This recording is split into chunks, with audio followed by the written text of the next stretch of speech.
Hello বন্ধুরা, তো চলুন আজকে আমি আপনাদের সাথে একটা রাইসের রেসিপি শেয়ার করব। খুব সহজেই খুব অল্প উপকরণ দিয়ে এই রান্নাটা হয়ে যায়। তো তার জন্য আমি নিয়েছি, দেখুন, একটু বেশি করে মটর আর অল্প গাজর আর 3টে টমেটো।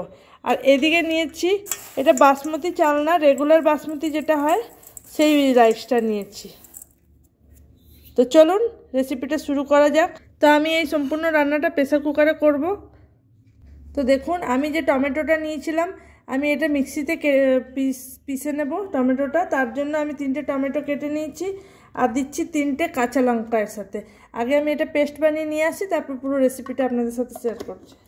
তো দেখুন বন্ধুরা, আমি এখান থেকে 4 থেকে 5টা রসুন নিয়ে নিয়েছি, এটাকে ফাইনালি চপ করে নেব একদম। দেখুন প্রেসার কুকারটা বসিয়েছি, প্রেসার কুকারটা গরম হয়ে গেছে। এবার আমি সাদা তেল দেব, 3 থেকে 4 চামচ দেব, একটু বেশি করে, কেন রাইস দেব।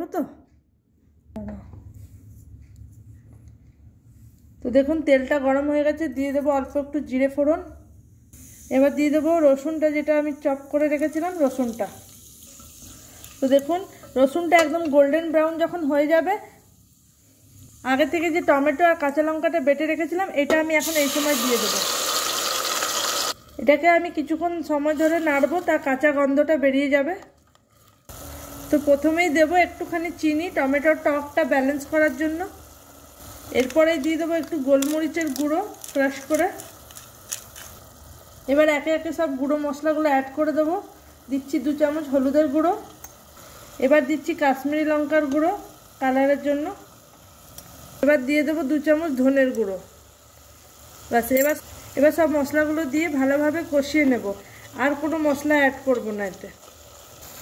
5 সেকেন্ড কষাবার পরে যখন তেল ছেড়ে দিয়েছে, এবার যে আমি সবজিগুলো নিয়েছিলাম এই সবজিগুলো দিয়ে দেবো মটরশুঁটি আর গাজর। আর কোনো সবজি অ্যাড করব না এটাতে। তো দেখুন ভালোভাবে কষানো হয়ে গেছে, একদম তেল ছেড়ে দিয়েছে। এবার দিয়ে দেবো পরিমাণ মতন নুন। নুনটা আপনারা আপনাদের আন্দাজ মতন দেবেন, রাইসটা যতটা থাকবে সেই পরিমাণে নুনটা দেবেন। তো দেখুন মশলাটা এখন ভালোভাবে একদম হয়ে গেছে, রেডি। এবার চালটা আগে থেকে ধুয়ে রেখেছিলাম দিয়ে দেবো। তো দেখুন সবজিগুলোর সাথে চালটা দিয়ে খুব ভালোভাবে একটু কিছুক্ষণ ধরে ভেজে নিতে হবে।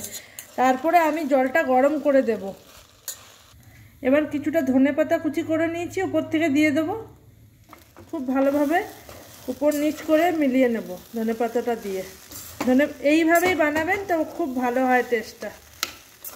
এবার আগের থেকে গরম করেছি জলটা, সেই জলটা দিয়ে দেবো, তাহলে ভাতটা খুব ঝুরঝুরে হবে।